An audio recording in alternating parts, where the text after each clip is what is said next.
the heart and soul behind every business. Stories. Welcome to Business Story of the Week, hosted by me, Joshua Laurie. From setbacks to comebacks, from tragedies to triumphs, we inspire entrepreneurs through conversations that matter. Witness the magic that turns dreams into reality. Whether it's your career, business, or life, your success is always one story away. This is Business Story of the Week. And welcome back, folks. Welcome back to Business Story of the Week. I'm your host, Joshua. And today's question is: can you really start a business by accident in high school and turn it into a multi-million dollar empire, right? A multi-million dollar company? Well, our guest for today is, I would say, the perfect guest that to have on this show, especially a show, here in Business Story of the Week. We love having guests like her. Kaelyn Query Caldwell is an award-winning and published event professional based in Kentucky, serving clients across the U.S. and abroad. Originally a side hustle, Kaelyn started her career in events and hospitality while in high school as part of an internship program. She quickly realized a passion for planning and continued to plan and manage events on the side through high school and college until launching her first official business in 2013. What a story! She since opened a number of businesses in the Kentucky market. She's equally passionate about giving back to small business advocacy work and traveling the world. And today she is going to share her insight, her story, and her perspective when it comes to business. Kaylin, I'm quite excited about this episode. Thank you for coming on here. How are you doing? Yeah, thanks for having me. Good morning. Good morning, Kaylin. I mean, I love it. I love this story, first of all. You started your first business in high school quite unexpectedly. Can you share to us how that unfolded, how that happened, and what kept you motivated to keep building from there? Did the young Kaylin always know she was going to be an event planner? Yeah, so no, she did not. My high school had an internship program, kind of similar to co-op. So the purpose was to try to explore industries. You had to submit a list of, I think it was like Mhm, 10 industries or jobs that you thought you might want to do one day, right? mhm, mhm. And the goal was to try to get high school students to go into college if that was the path they wanted to take. Mhm. Um, already knowing what they wanted to do and already declaring a major before they got there. There's been Right. research that if you go in with a major declared, ahead of time, you spend less time in college, you spend less time bouncing around. It's cheaper, Mhm. obviously, because you're there for fewer years. So the purpose was to try to get you into the scenario or the seat of Right. these potential professions, spend Uh-huh. some time in the kitchen, in Right. the Okay. office with some Mhm. clients to see what they do on a day-to-day basis, to see if Mhm. that's really what you want. Mhm. Now, let's be clear. We're in high school. We're only there for Yes. 2.5 hours, 2 days a Okay. week. And we're only there for, I think it was like 4 weeks or 6 weeks. It was a very short period of time, Right. right? And Of then you course. go to the next rotation. Right. So internship is probably not the right word. It's probably more like shadowing, but that's not what they called it. They didn't call it a Right. shadowing Of course. project. Yes. Um, but my family has a large restaurant group out in Colorado, Mhm. restaurants, bars, catering Wow. company, marketing company, production. So I've kind of been in and around it for as long as I can remember, but Mhm. I never necessarily thought it would be a career. Just thought it would be, to be honest, when I was young, I thought it was something I would do when I retired, Right. which my uncle would very much find amusing, I'm sure, or not, because he is very much not retired. But, it was always something I was interested in. I was familiar with it. I knew it, but Mhm. didn't know that it would necessarily be a career. So I Right. had signed up on my list of things, and there were Mhm. some filler internships. There were some places that we all kind of knew and heard from former students that if you went here, you didn't really have to do anything. Or if you Right. did this internship, they'd let you just go home and sleep and, whatever. Okay. Don't tell my former teacher. But, so I put some of those on the list. Okay. But I had catering on the list, and I also Okay. had interior design. Okay. Okay. My cousin was an interior designer. I wanted to be Uh-huh. just like her. And so I was like, and I was creative and I liked that kind of thing.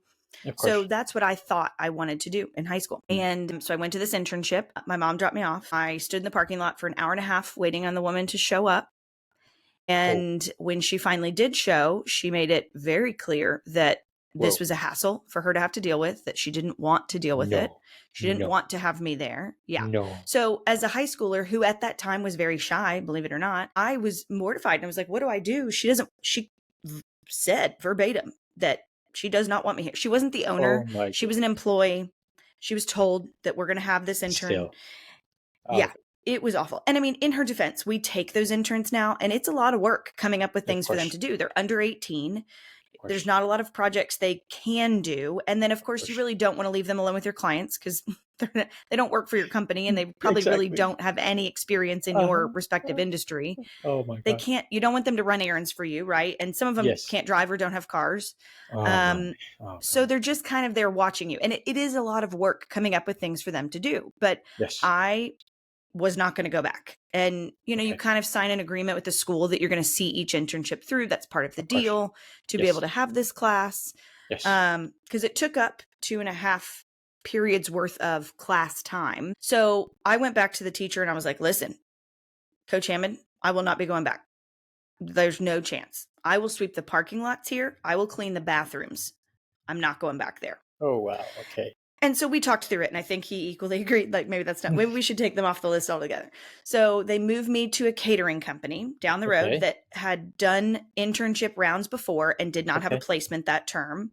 Okay. And it was on my list, catering. Mm-hmm. And so I was like, let's go. So they moved me to a company called Seasons Catering here in town.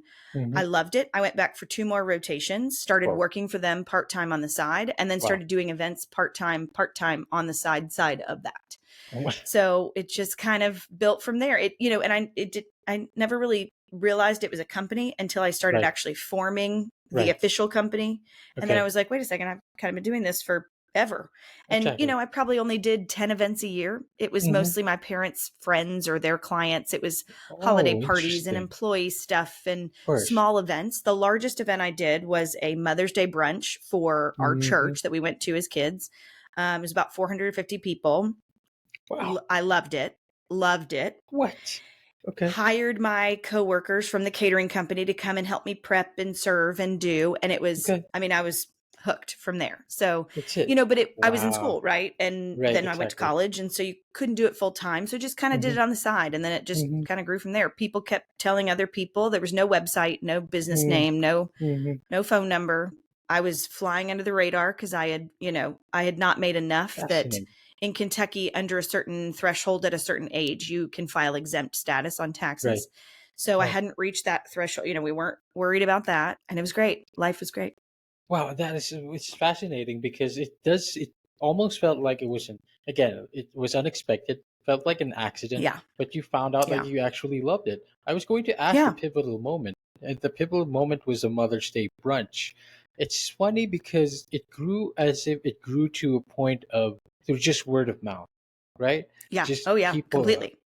people just telling you didn't have a website, you didn't have a name for crying out loud, and Right. you were able to keep doing it on the side through college until you finally were able to establish that. What happened then when you were finally able to like, okay, set aside the time, this is actually what I'm going to do? And why do you think it was so appealing to you? Why do you think you loved it so much? So interestingly, I still didn't actually know that this would be my job. I loved Oh. it. I was passionate about it. In Hmm. high school, I did the catering and the management, the design, all of it. Right. When I Right. got to college, in high school, I was using my parents' kitchen at their house. In Right. college, I didn't really think that folks would love dorm room food, didn't really think it was probably up to code or, health code conscious. So I started outsourcing all of that. So I went back to Wow. Seasons, the original caterer, and was like, hey, I will refer you for the catering piece if you'll refer me for the event piece. So Okay. started doing some bigger events, started plugging in. I went to the University of Kentucky, started Wow. plugging in there through my sorority and through various student organizations Wow. on shows and productions and Wow. things like that, and loved it, but still never thought it. I mean, Wow. still to this day, event management is not a degree that you can get. Yes, You of can do course. communications, you can do business. Yes. There's a hospitality department, but they mostly focus in most universities and colleges, they focus on restaurants. I'm sorry, hotels. And there's a Right. little bit of restaurant now, but Uh-huh. there's some event planning classes, Right. and we could have a whole nother podcast episode on how I feel about those. But, Gosh. but there's no true like track. So I Right. still never thought that this could be a career. I didn't know any full-time Interesting. event planners at that time. Clear. You know, it's that saying like you need to see the representation. I didn't see any full-time event planners, men or women. I didn't see any of them. Right. So I didn't think that that was a path that I could take. I wanted to go into restaurants. That was what my Right. family did. So I went into communications and business. That was going to be Okay. my front of house degree. And then I was going to go to culinary school, and that was going to be my back of house, right? Wow. Well, my aunt and uncle who are chefs said, don't do that. Don't go to culinary school.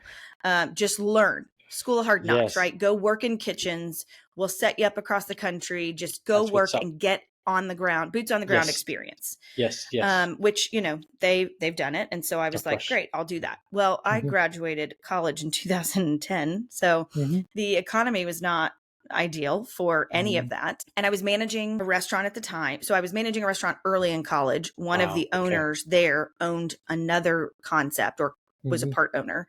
So they took me from one to the other. I became the service manager there.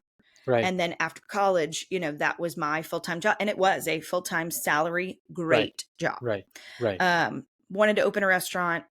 Economy was not good for that. So Mhm. I went to work, right? Okay. Still kind of did some events on the side, but was like, you know, these events are not paying me a salary. There's no benefits. There's no, none of that. This restaurant decided that it was part of a larger group. They decided Right. they were going to close that particular restaurant. What? And they were going to move me to another concept. Ooh. So the concept they were going to move me to slammed. I mean, it was on the interstate. It was their busiest restaurant. I was going over with a manager that I didn't love. That's the way we're going to put that. And I was like, you know what? I don't think I need to make this transition with you all. So Right. I decided that I was going to take the leap and launch my business. I had no idea what I was doing. I had $20 in the bank that I could put towards this. You know, I had bought a house. It's I didn't have a lot of expenses, but I had some, and I was leaving my full-time job. So I went back to Seasons Catering and worked for them doing their marketing and sales, and, 9 to 5, and then launched my company. So I'd go in, I rented an office for $150 a month. And it was not, I mean, when I say office, they generously gave me a closet. Then I put a desk in, and, you know, you had to kind of step in and turn around and close the door because there was not enough room. Oh, goodness. But it had shared conference space and shared, you know, receptionists and lounge and all that. So it was great. It was very cool. It was a very cool part of town. So I'd go there from 7 a.m. until 9. I'd go to the catering company from 9 to 5. And then 5 until 9, 10, 11 o'clock at night, I'd go back to the office, meet with clients, send proposals, work on marketing, which at the time, Facebook was the only social media you had. So, social media marketing wasn't really a thing. And I did that until people needed me more than I could do. I wanted to make sure I wasn't working while on the catering company's dime or hour. So when it got to the point where clients needed me during that time and I was missing opportunities, I told them, you know, hey, I gotta jump and do this full time solely. So, and here we are. It was the best and worst decision I've ever made. Best and worst decision, because of course there's both stories to it, both ends to it, so to speak. But it feels like would you say you've loved it? You've always loved it, but at the same time, it feels like it's a sense of practicality. Is it like do you feel like catering or events was a passion, but at the same time, the way you talk about it, it just kind of, you like doing it on the side. Would you say the entire time it was practicality over passion, or the other way around? So I think it depends on the day, you know, and people always ask, you know, what's your favorite event? And I tell them it's not a favorite event, it's favorite clients, right? So similar to, I'm sure, other industries, there's good days and there's bad days, right? And for me, there's good clients and there's bad clients. There's challenging clients, there's frustrating clients, there's amazing clients, and then there's a bunch of folks in between. It doesn't necessarily matter the particular type of event. My passion for this really depends on the client and what we're doing and producing. I think it felt easy, which event planning in the hospitality industry is not easy. So I want to be Mhm. clear that and I think most self-employed people or entrepreneurs or business owners would say this, Right. it felt easier running my own business, which is funny for those who Mm. do, than working for other people, right? Like I'm the best and worst employee you'll ever have. I'm the Yes. first Yes. one there. I'm the last one to leave. I will never complain about how many hours Mhm. we work, but you're going Mhm. to know every thought and feeling I have about your process, your procedure, your marketing, your customers, your room, your business model, Right. your pricing. I Right. mean, I'm just going to share all my thoughts. That's Right. just who I am. Mhm. So people loved working with me and they loved having me work for them because I'm a Right. workhorse. But they Right. also were like, we'd really love if you just give us all your opinions all the Just don't, time. please. Just not. Okay. So yeah, so I am much better as a self-employed person. And it just felt easier. You know, the saying's always you give up your 40 hours a week to work 80 hours a week or more as a business owner. And that's Mhm. absolutely true. It's But the true. 80 hours felt easier than the 40 hours. Now I've struggled with boundaries and all kinds Of of course. issues over the years, but Of course. um and the passion comes and goes, right? Like Mm. after COVID, I was Oh, done. I didn't want to be in this industry. Every industry got hit hard, but the of course. hospitality industry, Of course. especially, we Yeah. had two businesses at the time. They were completely Mhm. closed. And after that, I mean, it was awful. We had Right. a smaller team. People were a lot more irritable, understandably. People were Mhm. spending less money. Mhm. It just seemed like the temperature of events just completely changed and I didn't want to do it anymore. And I actually Mhm. went and tried to work for somebody else. Mhm. Um, and I did that for 5 months and then realized, I mean, first and foremost, they furloughed the entire Right. company. So I didn't have a choice. Oh, But I also realized that I am better self employed, exactly. so the events, it's something I'm good at. And I think because it wasn't a forced thing, like I almost think because of how I came about being in this industry may Mhm. have helped with my continued passion. It wasn't a you have to do this or this is your path or even Right. you're going into college to do this. Yes. Um I think it because it just kept coming back, Mhm. people and clients and events and word of mouth, and it was like all of a sudden it was like, wait a second, Mhm. I'm good at this and people like what That's I'm it. producing. And I'm not great at math. Math is not my thing. That's it. I could probably tell you where some states or some countries are on a map, but I'm not your girl there either. Science, count me out. Mhm. But organization, troubleshooting, thinking through all the Mhm. possible, issues, Mhm. project management, those things I'm really good at. And it Mhm. just seemed to kind of go down this path naturally, which I think helps with the passion. It's something I'm good at and it just feels natural. It feels Natural. normal. I get Yeah. it. I get it. I love that. I Some love days that. I want to quit and run away. That's it. I love that. I love that you pointed that out because when it comes to, like you said, college, business, jobs, even just jobs, right? It's like you have to love your job and you'll never work a day of your life. One of the biggest lies Yeah. ever, right? But Right. it's it, Yeah.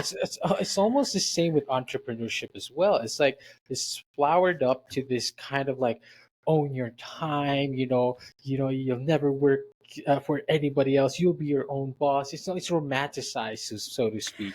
But Yeah. it's trading that 40 hours for the 80 hours. Of course, boundaries, crossing your boundaries happen. It's always difficult. That always happens. But I love what you said. It's easier somehow because it's for you. But at the same time Yep. now, I love how you pointed out where it's just what you're good at, right? And I think that's Yeah. where the quality, or I think that's where the pull came from, right? Because you are able to bring in quality work that you can be proud of and that other people are proud of. And that was the Yeah. next question I wanted to ask, because why do you think was so effective with word of mouth? But I feel like it was because of the quality and the work that you were putting in events planning. Of course, you have your events planning. You also have a wedding event planning. I understand, Yep. and you juggled all of these businesses, and they all kind of overlap with each other. Passion ebbs, passion flows, and comes up and down. But you knew you were good at it. How did you maintain that sense of quality on the days that you felt like, I don't want to do this anymore, especially after COVID, right? Especially during COVID. Yeah. Putting in that days in work every day, even though it didn't feel like it. But I understand why you got big was because of quality. How were you able to maintain that, do you think? Yeah. So, I mean, in the beginning, I'll be honest. And for Mm-hmm. those who follow me on social media and listen to my podcast and things like that, they know that I'm very transparent and honest. There Mm-hmm. were a lot of quality issues in the beginning. You know, it was the age old story of rapid growth, and we couldn't keep up with it. So, So, my original business plan said that we were going to wait a year and hire our first employee, and mm, we were going to manage the events we had until that time. And we hired our first employee 6 months mm, after we officially opened our doors. We wanted to have these concepts that we created and owned, and you mm, know, some of them were great and some of them were awful, and we were moving so quickly and growing so fast mm, that, you know, I was in sales mode because, as you know, you've got to keep selling to keep up with the momentum. mm-hmm. Training, you know, I didn't pay as much attention to training employees Mm, and putting mm, process and procedure in place. right. And so then some of the events suffered because we weren't at the top of our game. We weren't paying as much attention.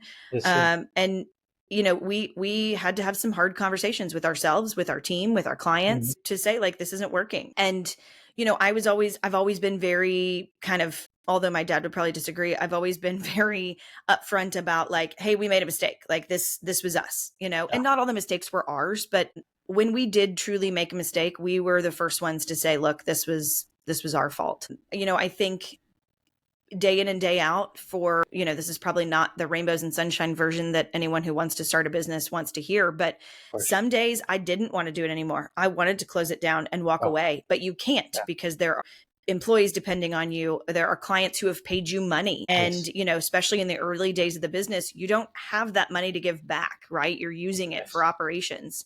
Yes. So you have to see it through. I also had a house. I had a mortgage. The bank really likes that you pay that mortgage payment every month, and you know, utilities companies really need you to pay those bills. So to a certain degree, life kept me going. And Mm-hmm. then, you know, there were occasions that I would look online, like, can I find a job? And Mm-hmm. for me, I mean, you know, there's always I always hear people say, I want to start my own company so I can make my own schedule. And I laugh because Right. I'm like, you do get to make your own schedule Mm-hmm. based on what your clients tell you, you get to do. You know, your clients, your customers set your schedule. So Right. yes, you do get to make your schedule, but those hours expand. It's not a 9 to 5. And you know, I would look online for jobs, and I would Right. see things posted that were kind of interesting, but they Okay. didn't have near the freedom and flexibility I That's did it. of where I worked or how I worked or Mm-hmm. what I worked on. Mm-hmm. Um, and you know, year after year after year, I mean, I've been self-employed since 2013. Mm-hmm. I should not. I mean, again, I'm a great employee in the sense that I show up, Yes. I stay late, I work Yes. hard. Yes. But I am opinionated. You know, it's probably best that I stay self-employed. And you know, I do a lot of consulting and I work on projects, and I'm working on a couple things right now with some universities. So there's all this kind of ebb and flow, but it's, you know, there were some days where the passion wasn't there. And Right. it was Exactly. truly just, I must get through this day, this week, Mm-hmm. this month, this event, and Yes. then it'll be better. Yes. And eventually, you know, I mean, COVID, I'll be honest, I did Mm-hmm. not love COVID, obviously, for a Mm-hmm. number of reasons. Mm-hmm. We lost quite a bit of money between the two businesses. Mm-hmm. Um, However, it gave us a forced break that we've That's never it. taken before. Right. April through Yes. October is our busy season Mm-hmm. for the most part. And I mean, it was a hard stop. Yes. So it gave us an opportunity to recalibrate some process and procedure. It gave us an opportunity to part ways with a team member that we needed to part ways with, that we were trying to find the right opportunity to do Opportunity. so. Mm-hmm. I was pregnant at the time, so I got to have a picture perfect pregnancy that never would have happened. I mean, during Oh, event wow. season, especially at the time, you know, I was on my feet every day, all day, Oh, 16-hour goodness. days. No way. So, you know, that's not ideal when you're pregnant. Of And course. then after, I mean, as a self-employed person, there is no maternity leave. So after giving birth, I mean, I got to have that time with him that I Right. never would have had otherwise. He was born in August, so right in the middle Mm-hmm. of our season. So there were some pros to that, right? Overall con, but Of course. some bright moments in the middle of a dark time. But it's it's a very long answer to your question, but that's, you know, it just, it ebbs and flows. And Yes, absolutely. there'll be days where I'm like, I don't want to do this anymore.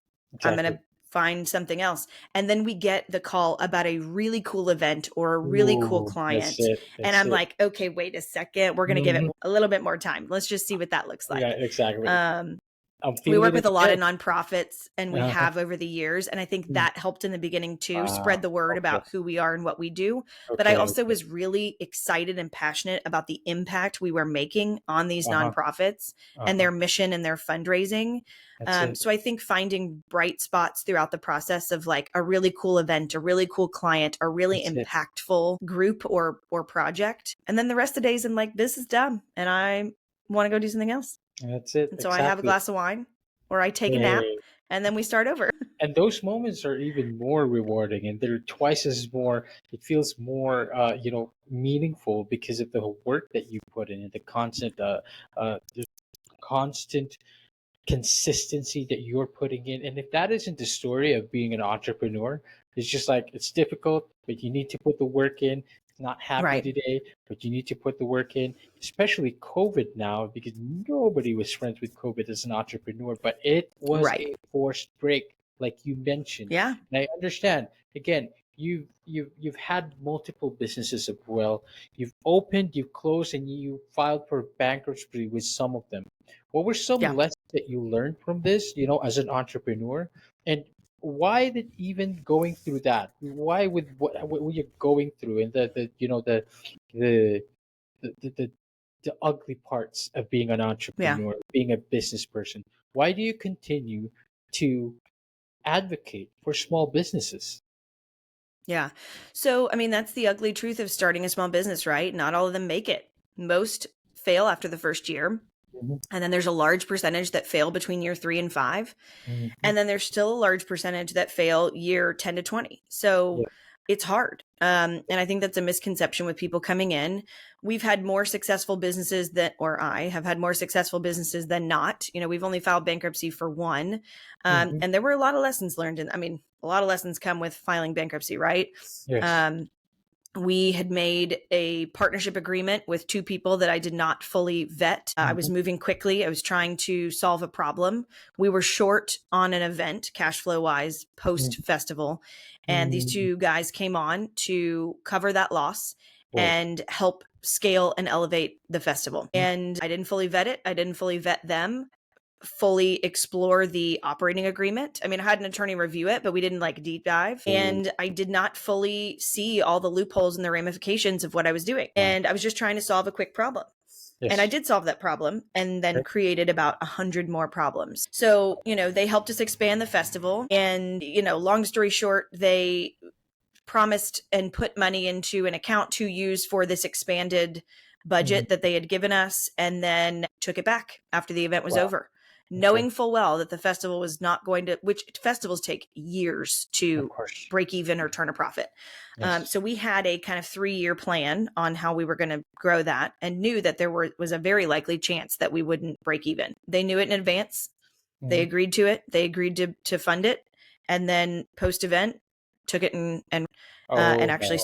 started a different festival. So in addition to that, I made one contracting error with a group that was involved in that festival. I did Yes. not change the venue clause. So their venue clause was that any litigation would be done in California, and I'm in Mm. Kentucky. And I missed on every other contract. We had scratched that out and said, nope, it'll be Kentucky because that's where we are and that's where the event's happening. And I missed it on that contract. And unfortunately, it was one of the larger contracts. Again, moving quickly, was oh, I'm good, I've got it, I'm done, whatever. Missed it. And so long story short, when the festival didn't go and my partners took the money and they basically said, like, you're the managing partner, you can deal with it. And I never heard from them again. I mean, it was a disaster. So it was a 2-year Wow. long legal battle, lots of money, lots of blood, sweat, and tears. I mean, for 2 years I worked for free to make sure that my team was paid and that legal bills were paid Oh so that we wow. could figure this out. And, we tried settlements and we tried offers and all these things, and they just wouldn't take it. And Yes. the end results that they got nothing because we filed bankruptcy, which may have been what they wanted anyways. But, Mm. lots of lessons learned about partnerships, about Yeah. contracts. I mean, the biggest Mhm. lessons about contracts, right? Like, Yes. Yes. had Of course. I paid more attention with 2 contracts, that Mm. would not have happened. Now there's a bright side in all of that Okay. too, right? Like Mm-hmm. I learned a lot and I'll never make those mistakes again. I think that we are the company. I think the companies are what they are today. And I am the business owner and manager and operator that I am today because of what happened. I wouldn't know the things I know. I wouldn't have the approach that I have, the process, the procedure. It also gave me a little bit more grit. I used to be a people pleaser at heart. And I would take it very personally when someone Yes. was upset or whatever. I mean, the bankruptcy process, which by the way is not fun. It is not a Mm-hmm. fun process. I didn't die. So that was the good part of that. Like I came out on Right. the other side and I was like, I didn't die. I'm That's still it. here. I still don't recommend it for anybody, but Of course. it's not as scary as I thought it was going to be. But Mm-hmm. now my case was very mild. So, I Mm-hmm. maybe that's not always the case for everybody, but I learned a lot about that. And I think it gave me a lot of grit. Now somebody, I mean, in the Mm-hmm. hospitality industry, people threaten lawsuits all the time. So Absolutely. now somebody, and then COVID comes around, right? So we Ooh. filed bankruptcy for that company on July Uh-huh. 1 of Uh-huh. 2019, 10 a.m. Wow. Ooh. I digitally signed the documents with my bankruptcy attorney, went Uh-huh. outside, shotgunned a beer, called all my clients to tell them what had happened because I wanted them to hear it from me and not a letter from the court. Of course. Um, Called all of our vendors, called our partners. I wanted Okay. everybody to hear it from me. Okay. Went back outside, chugged another beer, sat down, and was like, I didn't die. Here we Ooh. are. And it felt like a Here we are. 50-pound weight had been lifted off my Uh-huh. shoulders. Um, but I'll never make that mistake again. And Of so, course. now somebody threatens a lawsuit and I'm like, okay, let's do it. If that's what you want, Let's do let's it. do it. Mm-hmm. Or somebody's like, well, I want this and you need to give it to me. We've got a client Mm-hmm. right now that, significantly expanded their scope, but they want to pay the same budget that they originally set. Oh The my guest goodness. count has doubled. Wow. The location has changed. The food has increased. We need more things. And it's like, I'm not good at math, but Okay. that math doesn't work. And Mm, so, absolutely. Yeah. 6 years ago, I would have been freaking out like, oh my gosh, I've got to figure this out. How can I get them double the event for half the money? How can I make this Yes. work? I've got to make this happen for them. And now I'm like, you can figure that out. You let me know what you decide. Mm-hmm. I'll be waiting here. And these are your options. You can cut Let's your event in go. half or you Uh-huh. can add more money. And that's it. And it's just like, it's polite, it's firm, it's Of direct, but course. I'm Of not course. rude about it. But it's just like, hey, this is what it is, Mm-hmm. Steve. That's it. And his name's not really Steve, obviously, Yes. but you want double the event. You're going to pay Mm, double the price. Like that's just how that's this it. works. That's just Okay. normal math, right? Like Okay. and so I think because of that process and probably a little bit because of COVID, I am not as sensitive to all of that, which is Mm-hmm. good and bad, right? But I take it less personally. And it's your Absolutely. business, right? So it's going to be very personal. It's a very Mm-hmm. personal thing, but I've realized that they're not frustrated with me. They may Mm, direct it at me, but yeah. I didn't cause this issue. I didn't double their budget. I didn't double Yes. their Yes. guest count. Mm-hmm. So it's an ebb and flow, but That's it. yeah, don't recommend bankruptcy, but I did learn a lot. And I will never make those mistakes again. And we have some clients Absolutely. now that are like, this event that we're doing with you, it's so simple and so small, and this is just a very large contract. Like your Mm-hmm. contract is just a little in depth. And I'm like, every Mm-hmm. paragraph you see was something that happened along the way that our attorney was like, we need to add this in there. Right. So it Right. may seem silly to you, but those clauses are there because we've needed them before. That's it. So we've learned a lot. I love that, Kaylin. First of all, you've gone through a lot different stages of entrepreneurship, of being a business owner, and it feels like in a very you started very early. That's why it seems Yeah. like you've gone through everything a business owner should go through by now. And I love how you always say, or you say now that it developed grit, because that is really what you need when it comes to entrepreneurship. You need Oh yeah. grit. You need to keep doing it. You need to keep doing it on the days that you don't feel like doing it. Maybe twice more so as as an employee, right? So twice more. You have to have that grit as an entrepreneur. With all of this experience, Kaylin, you are still actively involved in small business advocacy and still community service. You also mentioned nonprofit events. How does this keep you on your toes? And to going back to that previous question as well, with all your experiences, why do you continue to advocate for small businesses? Yeah. So, small business is the backbone of America. And I would say most countries. We're one of the largest employers in Kentucky, small business, not Wow. me, but Small business is one of the largest employers in Kentucky, and it keeps communities vibrant. I will say that, small businesses don't always have time to advocate for themselves because we're in the Yes. trenches doing the work, right? Okay. You're family owned or you're a small business and you don't have as many employees and you're wearing many hats. Yes. Especially in the hospitality industry, they very Mm-hmm. rarely engage in advocacy, policy work, things like that, mostly because they don't know where those things are, but also because they just don't have time. I mean, Mm-hmm. if you own a restaurant, very rarely do you have time to go to a chamber meeting or, go to Frankfurt, which is our state capital, and go to the, Senate hearing and talk about Mm-hmm. your concerns or your issues. I got very heavily involved in the city chamber where I live, which led me to get involved in the state chamber. And I just learned through those connections and those meetings what Mm-hmm. advocacy really meant and what this policy work really meant. I served Mm-hmm. 2 terms as the Small Business Policy Council chair for the Kentucky State Chamber and was that position through COVID. So we, worked on the unemployment fund and to go alcohol. There were some fun policies like to go alcohol, but there were Okay. some very serious policies related to workforce reentry and pipeline issues and all those buzzwords that we Mm-hmm. started saying during COVID. And we worked hard on those Right. issues. I mean, the Kentucky Chamber did the majority of the work. I was just there kind of giving my 2 cents, talking about like childcare. I worked Yes. with them pretty heavily on getting a childcare bill passed in Kentucky that came with some grant money to allow small businesses to match Mm. childcare costs. And then the Wow. state through this grant would match that amount. So if you Wow. are going to cover for your employee Mm-hmm. I'm making up numbers, but $1,000 a month in childcare, this grant would match that $1,000. Wow. So now you have $2,000 and it's a great benefit that a lot of small Mm-hmm. businesses can't out of pocket just cover. But Mm-hmm. now I've solved 2 problems, right? I've solved a Right. financial problem and I've solved your childcare issue, which for Mm-hmm. hospitality is one of the biggest concerns is, how do you get childcare coverage? And it's Wow. expensive, right? Yes. Like, Yes. Yes. I mean, it is insanely expensive. So Mm-hmm. it was important. It's still important. The more and more I do, the more and more I learn how important it is. Yes. I'm now on the Economic Development Investment Board in the Wow. city where I live. I'm Wow. on the National Small Business Association committee, which is working on national small business Yes. policies. And if you don't tell someone that you're having an issue or that you have a Yes. problem, they don't know. Yes. Of And it course. doesn't mean they're always going to be able to solve it or that Yes. they'll feel that it's a concern as well. But especially issues around, taxation and laws and lawsuits and things like that. I mean, it's important to make sure that your voice is heard. And for the Yes. hospitality industry, if you're in hotel or convention spaces, there's an association. Bars and restaurants have an association. But in Right. Kentucky, there is no event association. So if you're not a hotel, convention space, bar, or you fall in this black hole of nobody. And, so there's not really anybody advocating for our needs and our concerns and our issues. Mhm. So I try to, I mean, I can't represent every person in Kentucky. I Yes. also am super unofficial, self-proclaimed, advocacy person. So I'm Well. not even doing it on an official capacity, Uh-huh. but I Uh-huh. try to help with those things from a micro small business standpoint.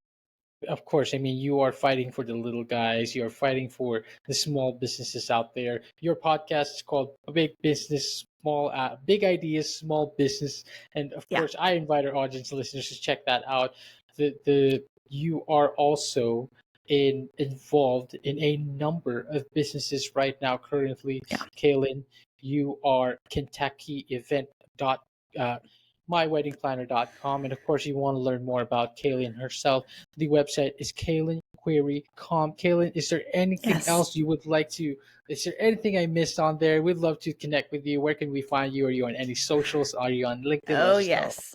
LinkedIn, Facebook, Instagram, follow me. I post some very funny content, I think. Maybe other people don't agree, but I think it's funny. But also lots of business stuff, the podcast episodes and interviews. I Mhm. teach some entrepreneurship classes, so I post a lot about that content. But I like to have a lot of fun. So would love for folks to follow me there. And the final note I would love to say is that, if you're thinking about or interested in starting a small business, it's the best and worst decision that you'll ever make. That's it. But you should do it because it's so worth it. That's it. There's just, some speed bumps along the way. Speed bumps is a way to put it, of course, but again, Yeah, just put the grit in, put the exactly. consistency in, and Exactly. it will all be worth it. I totally agree with that, and I totally relate with that. Being a business owner myself, Kaylin, but your insight has just been rich. It just so all the stories that you've shared today, I think, will really resonate with all of our audience and listeners who themselves are wanting to take that leap up, already taken that leap. One last bit of wisdom, one last bit of advice you'd love to give them. Take us home. Yeah, I think, if you're going to start a business, you've got to grow slow. If I could go back and do anything over, it wouldn't be the bankruptcy. It wouldn't be any of that. It would be going back to the very beginning and growing slow. Mm-hmm. One of the bigger mistakes I made in the beginning was growing too fast, too big, too fast. And, there's no rush, right? Like Right. it is what it is. So grow slow, go as slow as you can, be very mindful about what you're doing. Pay attention. You're going to make mistakes. Just make sure you don't make them twice, but you still got to do it. You just got to do it. It's That's worth it. it. That's it. It is totally worth it. Take it from Kaylin herself. And ladies and gentlemen, this has been a great episode. Thank you so much for being on the show, Kaylin. Thanks for having me. To all our audience and listeners out there, thank you for watching the episode. I hope you guys enjoyed it. We will see you on the next one. Bye bye. All right, so here's the thing. We try to get a little bit better every day, but we can't do it without you. So if you like the video, make sure to like and subscribe below. And if you have any comments, just leave them in the space under.